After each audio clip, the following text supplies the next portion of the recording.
La drépanocytose est une pathologie existante. Elle vit au Cameroun et bien entendu à cause de l'ignorance de la population, on l'a constaté. Comment faire pour éviter la drépanocytose et qui peut être victime de la drépanocytose? Ces questions et bien d'autres vont trouver des éléments de réponse dans cette autre édition d'Actu Santé qui reçoit cette fois Dr Epose Mangele Charlotte qui est donc pédiatre. Docteur, merci de répondre à nos questions. Merci de m'avoir invité, M. Ndongo. Alors, pourquoi une pédiatre qui s'intéresse tant à la drépanocytose? Alors, pédiatre s'intéresser à la drépanocytose, je dirais plutôt que la drépanocytose s'impose plutôt aux pédiatres parce que c'est une pathologie génétique qui est très souvent diagnostiquée à l'âge pédiatrique et donc le pédiatre est souvent le premier personnel de santé pour ceux qui peuvent entrer ou alors le médecin généraliste pour pouvoir prendre en charge, diagnostiquer déjà cette maladie et prendre en charge le patient drépanocytaire. Alors, et quand vous avez fini de dire ça, on veut comprendre, peut-être pour savoir ce que c'est la drépanocytose. Oui, effectivement, la drépanocytose, c'est une maladie génétique. Qui dit génétique parle des gènes, et qui dit gène parle de transmission par les parents. Alors, c'est une maladie qu'on hérite des deux parents, et cette maladie est la conséquence d'une modification, c'est-à-dire d'une mutation au niveau des gènes qui sont responsables de la synthèse, de la fabrication de l'hémoglobine. Alors pour expliquer, l'hémoglobine, c'est la substance, c'est la protéine qui donne la couleur rouge au sang. Et c'est cette hémoglobine qui est chargée de transporter l'oxygène des poumons jusqu'à tous les tissus. Vous savez bien que sans oxygène, on ne vivrait pas. Sans oxygène, les cellules de notre organisme mourraient. Et donc, la modification de cette protéine-là, l'hémoglobine, va entraîner la synthèse de ce qu'on va appeler l'hémoglobine S, qui est aujourd'hui en cause dans la drépanocytose. Alors, pourquoi l'hémoglobine S pose des problèmes? Parce que cette hémoglobine S, dans certaines conditions, va entraîner le fait que le globule rouge va perdre des capacités pour lui de se déformer, pour passer dans les plus petits vaisseaux. Et alors, il y aura une obstruction des petits vaisseaux, le sang ne va plus circuler, et si le sang ne circule pas, l'oxygène ne va pas arriver à tous les tissus, et ce sera donc responsable de toutes les manifestations cliniques de la drépanocytose que nous verrons sûrement dans la suite de cette émission. D'accord. Avant de poursuivre votre développement, puisque vous avez commencé déjà à donner quelques éléments, je voudrais vous amener à écouter une patiente, une jeune patiente d'ailleurs, qui dit avoir été détectée drépanocytaire à l'âge de 3 ans. Aujourd'hui, elle est âgée de plus de 16 ans. Comment est-ce qu'elle vit avec la maladie? Comment est-ce qu'elle fonctionne? C'est la question qui lui a été posée. Elle raconte dans cet élément que je vous invite à suivre.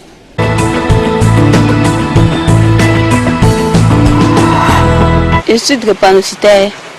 Bon, on a détecté ça depuis l'âge de 3 ans. Bon, on a fait le test. Ce qui a fait à ce qu'on fasse le test, c'est que j'avais souvent les yeux jaunes. Bon, elle avait un ventre ballonné. Bon, on m'a demandé, ils sont venus ici, je suis suivie ici depuis l'âge de 3 ans.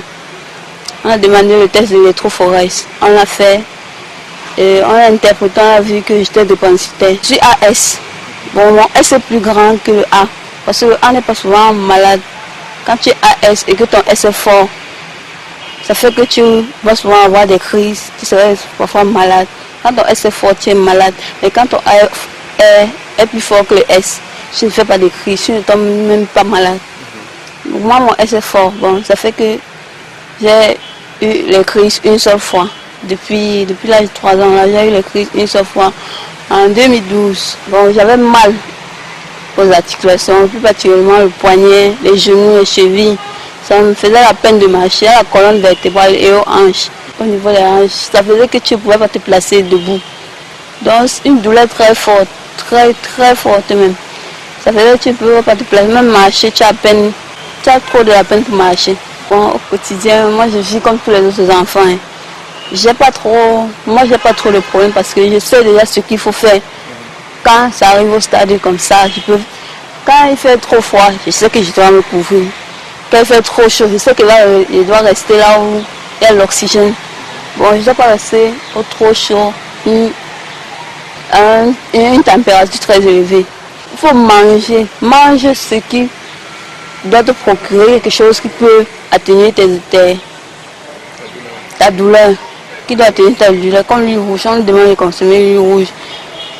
L'huile rouge, on demande de consommer ça. Tu ne dois pas consommer les trucs comme le fer, les aliments qui contiennent trop de fer, parce qu'il y en a assez dans le corps.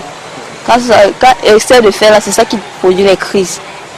Oui, manger les fruits, beaucoup de fruits, tu dois consommer beaucoup de fruits pour que tu n'aies pas souvent l'anémie.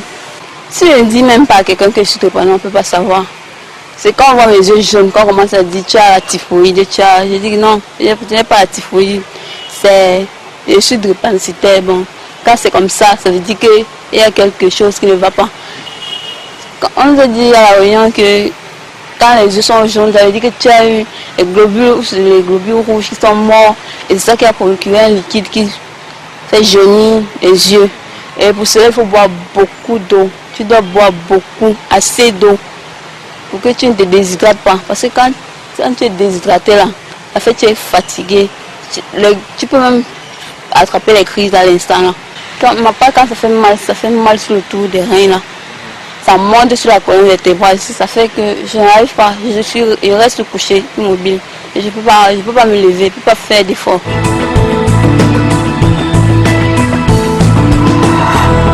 Docteur, vous avez écouté la jeune dame. Quelle est votre appréciation? Alors, cette intervention que je trouve très courageuse, parce que cette jeune fille est très courageuse pour une drépanocytaire, et on sent qu'elle porte sa maladie et qu'elle apprend à se prendre en charge personnellement. Donc, cette intervention me permet de souligner deux choses. Deux choses, c'est le suivi. Cette patiente, on sent bien qu'elle est suivie parce qu'elle a tous les conseils, elle nous a dit comment est-ce qu'elle fait pour éviter d'avoir des crises. On sent bien qu'elle est bien éduquée sur sa maladie parce qu'elle parle de son association où on lui donne des conseils quant à la prise en charge ou à la prévention de ces crises-là. Mais également, je voudrais signaler un autre point qui me permet de faire un éclaircissement. Dans son reportage, elle nous dit qu'elle est AS avec un taux de S très élevé. Alors, je voudrais revenir pour expliquer un certain nombre de choses, parce que des fois, dans la population, effectivement, il y a des gens qui se perdent entre les AS et ce S qui est très élevé. Idéalement, un AS ne fait pas de maladie. C'est ce qu'on appelle le porteur sain. Alors, aujourd'hui, on parle de drépanocytose, mais on parle aussi de syndrome drépanocytaire majeur. Alors, si un AS, le taux de S ne doit pas dépasser 45%. Je suis bien curieuse de voir l'électrophorèse de cette jeune fille qui parle avec beaucoup d'enthousiasme.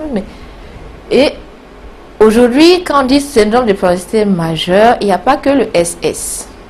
Il y a ce qu'on appelle le S bêta-thalassémique, qui est très souvent confondu avec le AS. C'est-à-dire quoi? Alors, le AS, il a l'hémoglobine A et l'hémoglobine S. Mais comme je l'ai dit tout à l'heure, son taux d'hémoglobine S ne devrait pas dépasser 45%. Et si vous avez un taux d'hémoglobine S qui dépasse 45% en présence d'hémoglobine A, alors vous n'êtes plus AS, vous êtes très probablement ce qu'on appelle le S bêta plus thalassémique, qui fait partie des syndromes drépanocytaires majeurs et qui se comporte, qui a les mêmes manifestations, peut-être à une sévérité moindre, mais il a les mêmes manifestations que le SS. Et donc aujourd'hui, ça me permet de faire cet éclaircissement pour que les gens arrêtent de dire je suis AS avec taux d'hémoglobine S important et donc je fais la maladie. Non, en général, le AS ne fait pas de maladie. Et donc si vous êtes ce AS là qui fait la maladie, vous êtes très probablement un S bêta-thalassémique et vous devez être pris en charge et suivi comme un SS. Alors, lorsque tout cela est dit, on se rend compte que je voudrais mentionner 2 ou 3 choses. Vous avez dit qu'elle est très courageuse. Elle se permet de dire à visage découvert qu'elle souffre, donc qu'elle est drépanocytaire, ce qui n'arrive pas pour tout le monde. Est-ce que vous avez l'impression, vous qui êtes au contact permanent avec ces malades, que beaucoup ont le courage de s'exprimer ici? Alors, je n'ai pas des statistiques, mais parmi nos patients, il y en a qui sont très courageux, mais il y en a aussi qui n'osent pas dire qu'ils sont drépanocytaires. Et je crois que c'est le bien fondé de ces associations-là, où quand ils se retrouvent ensemble, ils arrivent à faire toute une union qui leur permet d'avoir le courage de se déclarer, même en public, pour pouvoir lutter contre cette maladie. Parce que dites-vous bien que quand vous vous cachez, vous ne luttez pas contre la maladie. Alors, très souvent, il y a des malades qui ne veulent pas se dévoiler parce que il y a encore chez nous ces tabous où on disait le drépanocytaire ne vit pas longtemps, le drépanocytaire va mourir très tôt. Alors, il y en a qui ne veulent pas être stigmatisés et donc qui préfèrent se cacher. Et donc, c'est pour ça que j'ai dit tout à l'heure, cette jeune fille est très courageuse et j'encourage tous les drépanocytaires à adhérer à ces associations. C'est pas mauvais les associations. Je crois que si elle avait été seule dans son coin, elle n'aurait pas eu autant de courage. Très bien. Alors, maintenant, comment est-ce qu'on sait qu'on est drépanocytaire? Alors, pour savoir qu'on est drépanocytaire, il faut faire une électrophorèse d'hémoglobine. Le diagnostic de la drépanocytose se fait à partir de l'électrophorèse d'hémoglobine. Et quand vous faites une électrophorèse d'hémoglobine, on vous dira si vous êtes AS, si vous êtes SS, si vous êtes probablement un S-bêta-thalassémique. Et donc, chez nous, le seul moyen de se connaître, de savoir si on est drépanocytaire, c'est de pouvoir aller faire une électrophorèse d'hémoglobine dans un laboratoire qui a un moyen, parce qu'il faut le dire, il y a des laboratoires qui se limitent à faire le test des mails. C'est pas mauvais, ça permet de dépister, mais il faut avoir des laboratoires qui utilisent des méthodes assez pointues pour pouvoir bien détecter les différentes variantes de l'hémoglobine, pour qu'on puisse avoir un diagnostic assez clair. Comment est-ce qu'on fait? Est-ce qu'on se lève volontairement pour aller faire cet examen, l'électrophorèse, ou alors qu'il y a un phénomène déclencheur pour arriver là? Il y a plusieurs catégories de personnes. Il y en a qui se lèveraient spontanément et iraient dans un laboratoire et diront je veux faire un test d'électrophorèse d'hémoglobine. Mais très souvent, c'est quand vous rencontrez un médecin qui pense peut-être que vous avez l'électrophorèse d'hémoglobine, alors il vous la demande et vous vous rendez au laboratoire pour la faire. Mais il y a également les cas où, dans la famille, s'il y a 1 ou 2 enfants qui sont déjà drépanocytaires, alors les autres enfants vont bénéficier d'un dépistage volontaire sans attendre que l'enfant commence à présenter des symptômes ou pas. Mais très peu chez nous, de manière spontanée, parce que la population n'est pas sensibilisée. Il y a très peu qui se lèvent de manière spontanée et qui se disent on va aller faire l'électrophorèse d'hémoglobine.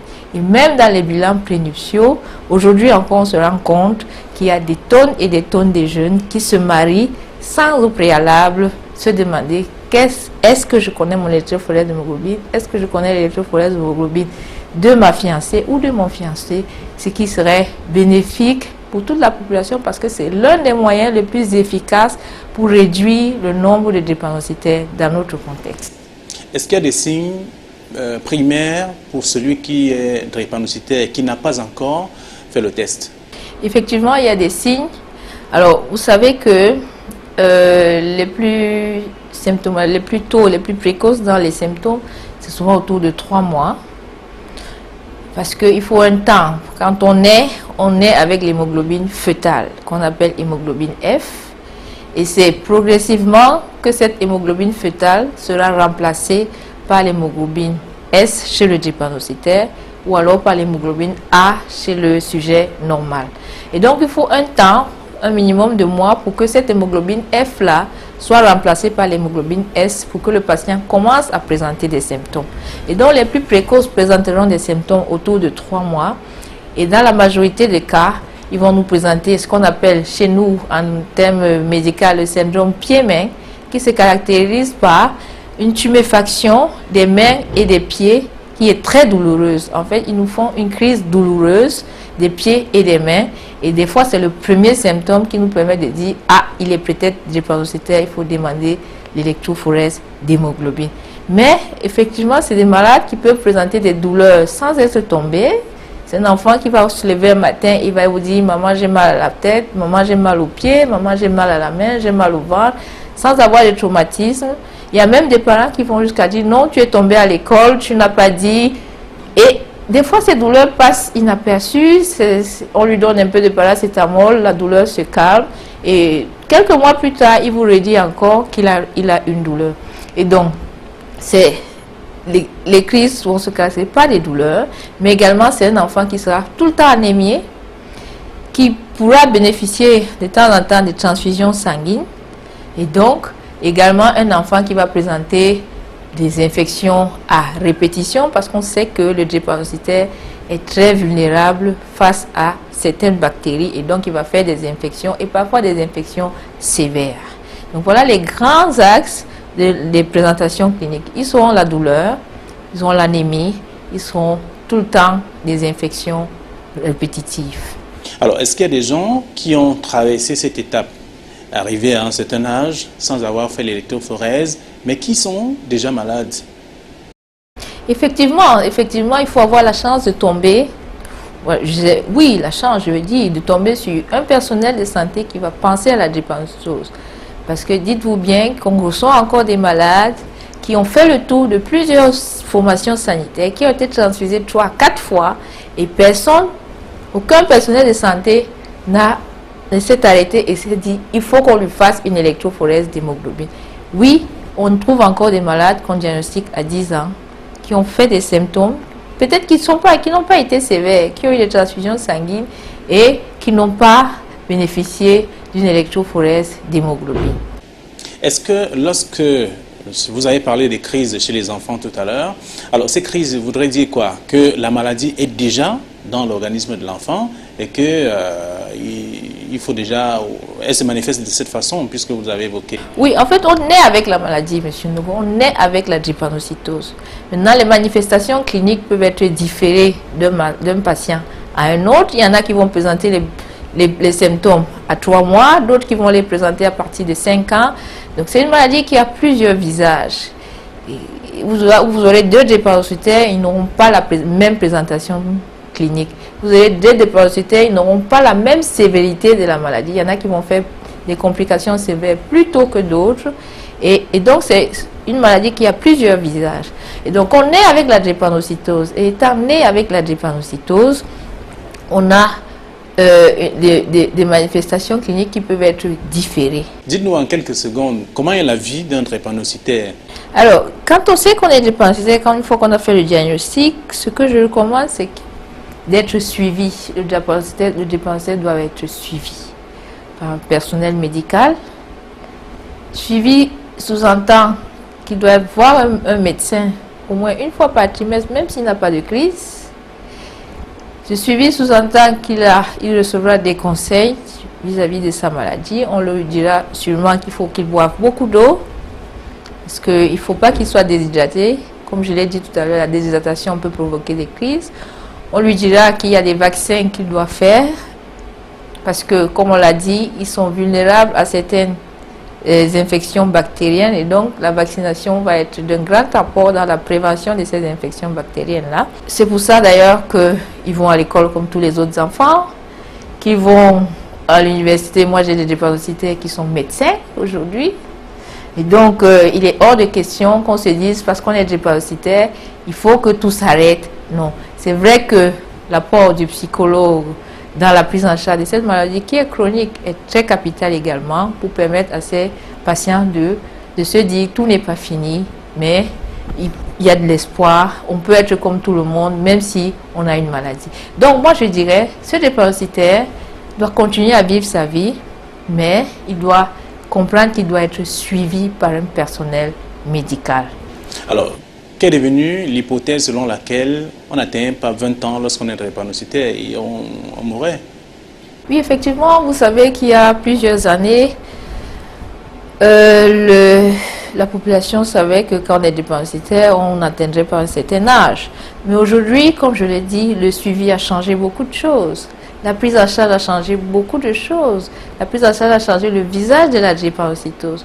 Non seulement dans les pays développés, mais également dans notre pays. Parce que si vous faites suivre, vous recevez tous les conseils. Vous savez que si j'ai tel problème, si j'ai la fièvre à 39, je dois courir à l'hôpital. Vous voyez que vous réduisez le risque de mortalité. Et donc, aujourd'hui, le suivi, il y a également des médicaments qui certes ne guérissent pas la drépanocytose, mais qui améliorent énormément le confort de vie de ces malades-là. Et donc, quand vous êtes suivi, le personnel qui vous suit peut détecter à un moment ou à un autre que vous êtes éligible à ce genre de traitement et donc qui va améliorer votre confort, qui va réduire le risque de complications graves et qui va donc permettre que vous viviez plus longtemps. Aujourd'hui, on a des drépanocytaires du 3e âge. Moi, je connais une dame qui est drépanocytaire qui a plus de 60 ans et qui n'a pas toujours une vie aisée, qui s'est battue comme toutes les autres femmes à élever ses enfants. Et aujourd'hui, elle a plus de 60 ans, elle est drépanocytaire et elle continue tant bien que mal à être suivie par le personnel médical.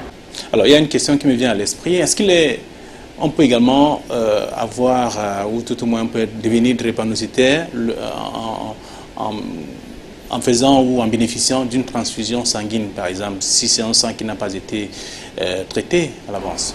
Non, il n'y a pas de risque de devenir drépanocytaire après une transfusion sanguine parce que vous savez, quand vous recevez du sang d'un donneur, même si c'est un drépanocytaire qui vous donne son sang, après 3 mois, maximum 4 mois, vous aurez détruit les globules rouges de ce donneur parce qu'un globule rouge normal vit 3 à 4 mois. C'est d'ailleurs pour ça qu'on dit, si vous venez d'être transfusé, idéalement, il faut différer l'électrophorèse d'hémoglobine d'au moins 3 mois. Et donc, si vous recevez le sang de quelqu'un, en 3 ou 4 mois, vous aurez détruit complètement tous ces globules rouges. Et donc, si on vous le fait même si on vous fait l'électrophorèse d'hémoglobine dans cette fourchette-là, dans cette fenêtre-là, vous pourrez être soit AS, mais une fois que les 3 ou 4 mois sont passés, on aura la véritable électrophorèse d'hémoglobine. Donc, il n'y a pas de risque d'être contaminé ou d'attraper la drépanocytose après une transfusion sanguine. Est-ce qu'on guérit de la drépanocytose? Alors, on peut guérir de la drépanocytose. Pourquoi on peut? Alors, on peut guérir parce qu'il faut passer par une thérapie. La thérapie aujourd'hui qui guérit la drépanocytose, c'est la greffe de moelle osseuse. Et aujourd'hui, il y a un espoir avec la thérapie génique, c'est-à-dire qu'on injecte un virus dans votre organisme qui va aller changer le gène qui est responsable de la fabrication de l'hémoglobine.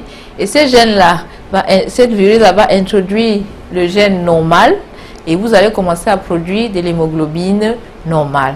Donc, si vous faites une greffe de moelle osseuse également, c'est-à-dire que vous avez un donneur qui est compatible avec vous, on prélève sa moelle osseuse, on vous l'injecte, on vous fait ce qu'on appelle une greffe. Donc, on vous donne la moelle osseuse d'une personne normale, mais qui est compatible avec vous, et vous arrivez à produire des globules rouges ou de l'hémoglobine normale. Donc, c'est les 2 hypothèses pour guérir de la drépanocytose jusqu'à aujourd'hui, mais on espère que plus avec le temps, avec les prouesses médicales, on arrivera. Certes, ça se fait pas chez nous, ça se fait dans les pays développés. J'en venais à vous demander si au Cameroun aujourd'hui il est possible. Non, il n'est pas possible de faire une greffe de moelle au Cameroun aujourd'hui. Il n'est pas possible de la faire parce qu'on n'a pas les conditions requises. Mais dans les pays développés, vous pouvez accéder à la greffe de moelle osseuse. C'est certes très cher, mais c'est une possibilité pour ceux qui en ont les moyens. Est-ce qu'on peut éviter la drépanocytose? Bien sûr, on peut éviter la drépanocytose. Et on peut l'éviter si on sensibilise assez la population.